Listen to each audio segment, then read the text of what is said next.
What's the difference between the OnePlus 13 and the OnePlus 12?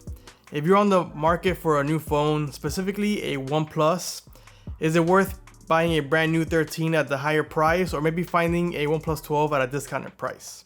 Let's compare the two phones and see how much better the OnePlus 13 actually is. Let's start off with the most obvious, which is the design of the phone.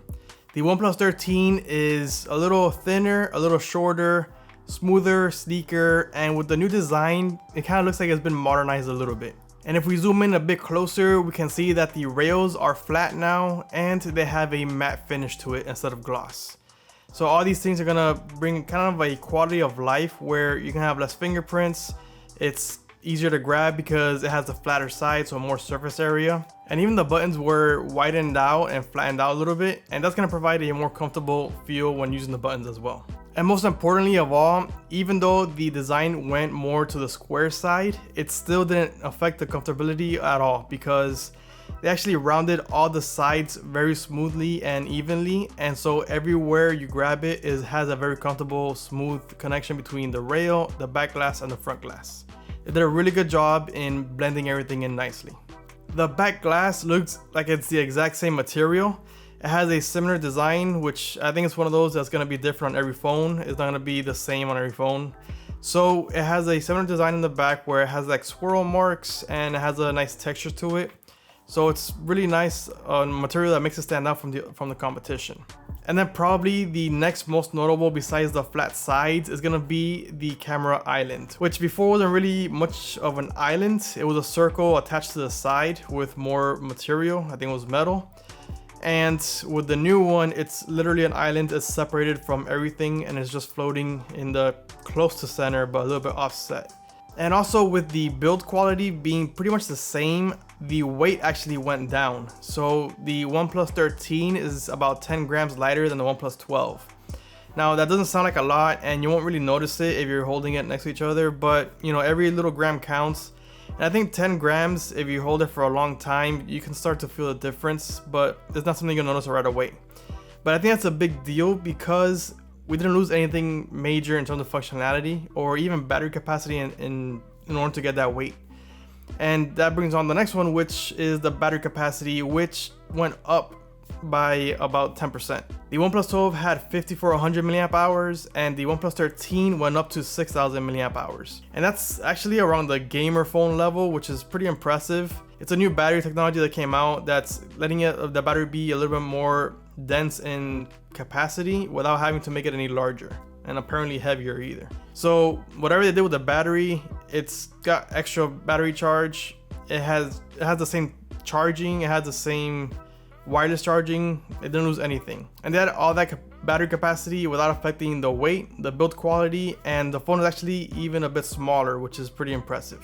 Now, just because the phone is a bit smaller, it doesn't mean that the screen got smaller, so we don't have to worry about that. I mean, it went down in terms of measurements by a little bit, but I think they did a good job because they kept the same screen size, and this was done, I would assume, all through bezel sizes. And that's definitely going to help with the media experience, which is very important with phones because I think for the most part, there are our media on the go.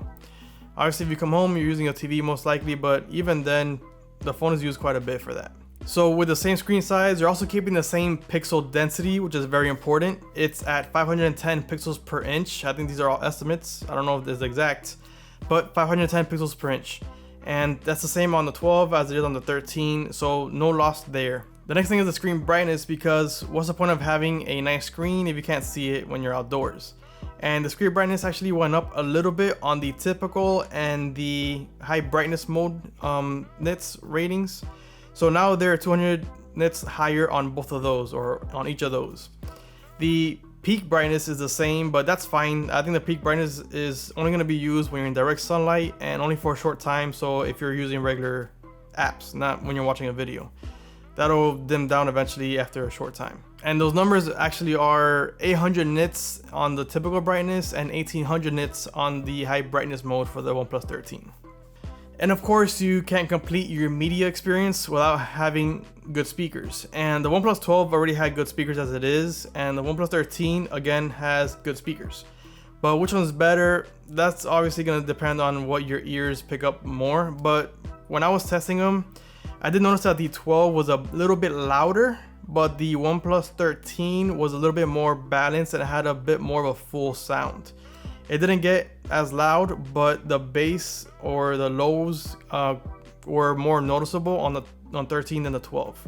I do have samples here and you can take a listen, but keep in mind that this was recorded with a mic and it's not in person. It's gonna be way different, but maybe it'll actually give you an idea of what I'm talking about.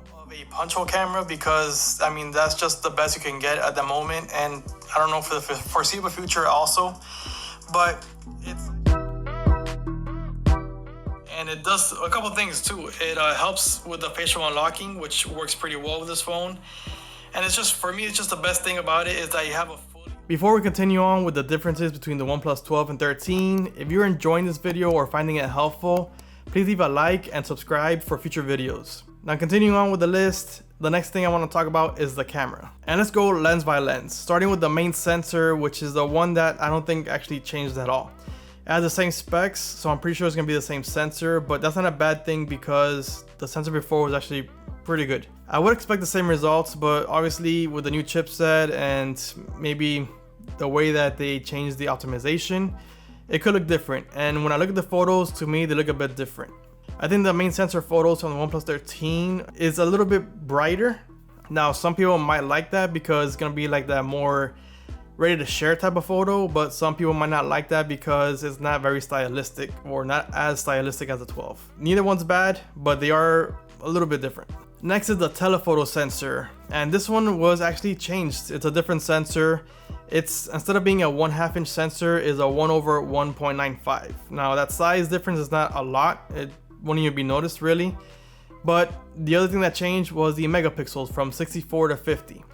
That might sound like a downgrade, but really when you bring down the megapixels, it's gonna pick up light better because the pixel sizes themselves are gonna be a little bit bigger, so it actually could be beneficial.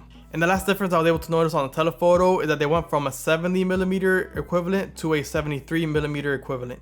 Now it's not exactly a lot, but it's a little bit further, so it's gonna give you a little bit more reach. And then the last one on the camera is the ultra wide, and this one is gonna bring up I guess a trend, because I noticed this same thing happened with the Z70 Ultra comparing it to the previous generation. So the ultra wide on the OnePlus 13 is smaller than the OnePlus 12. That's not a good thing. Smaller sensors never going down in size is never a good thing. Even with technology being better, I don't think it's good enough. The technology is good enough to make up for the size difference. So previously the ultra wide was a 1/2 inch sensor, and now it's a 1/2.75 inch sensor, and that's a pretty big difference. That's enough to see a difference in the photos that you're taking. I'm not gonna say that the photos are bad though, because in my testing, the ultra wide photos with the OnePlus 13 were actually really good also. The other thing is that it's a 50 megapixel sensor, so that brings it in line with the other two sensors. I think it's good to have the same resolution on all the sensors, so if you do a high res photos, they're all gonna be the same size rather than before where they were all different sizes. I was gonna cover the software, where I usually notice at least 1 or 2 different things, but I couldn't notice anything different between the OnePlus 12 and 13. OnePlus did a good job with the newest release or the newest update and of bringing all their features to the OnePlus 12. I think that's gonna help to kind of sell their phones, because you buy a phone now and you know that you're not gonna be obsolete or falling behind next year already. Good job by OnePlus. I give them a lot of credit for that by keeping them pretty much in sync, even though obviously you can have less power, but you have all the features. And I want to talk about the other features that are not software related. The first one being the chipset, because obviously the OnePlus 13 has a new Snapdragon 8 Elite. It went from a 4nm to a 3nm chip, so that's gonna bring a whole new level of performance. But we got the big power boost, and the efficiency looks to be very similar to the Snapdragon 8 Gen 3, if not a little bit better in some scenarios that I've seen. You're pretty much getting the next generation of chip, so you're gonna be more future-proof by having the Snapdragon 8 Elite. The second thing is the waterproof rating, because I went from an IP65 to an IP69, which is the best one I've seen on pretty much any electronics. And what this means is not only that it could be submerged, but it could actually handle pressurized water, which is not the most important, but if you ever get hosed down by someone, you know your phone's gonna survive that too. So having that extra IP rating is obviously a big improvement from the OnePlus 12, and obviously a good thing to have when you're talking about premium phones, which I think at this point OnePlus is kind of getting away from being a budget flagship killer to being its own downright flagship. And the third thing that I want to cover on this topic is the ultrasonic fingerprint sensor. Now, it's not the biggest deal because the optical was alright and it was actually pretty quick.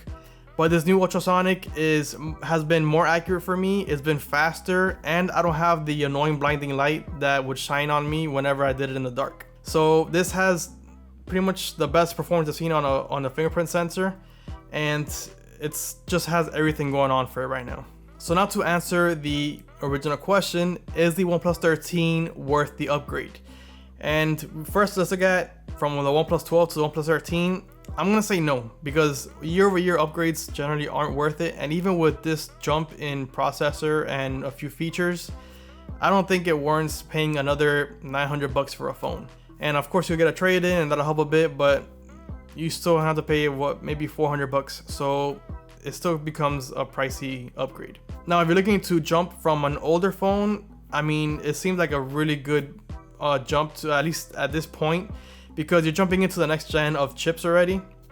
The OnePlus 13 has everything, like there's nothing missing from this thing. It's water resistant, it has an ultrasonic fingerprint sensor, the fastest chip that's available right now, which that's usually the case, but I mean, again, the new generation. And it also has a new modern design that is gonna last a bit longer than what was on there previously, which was already a bit of a dated design. So yeah, buying this phone at this point is gonna be one that's gonna last you quite a bit, and you're not gonna feel like you have an old phone for some time now. So let me know your thoughts about the phone in the comments. What do you think about it? What do you like about it? And what don't you like about it? And if you're interested in buying the phone, I do have an affiliate link in the description below. Thanks for watching, and I'll see you next time.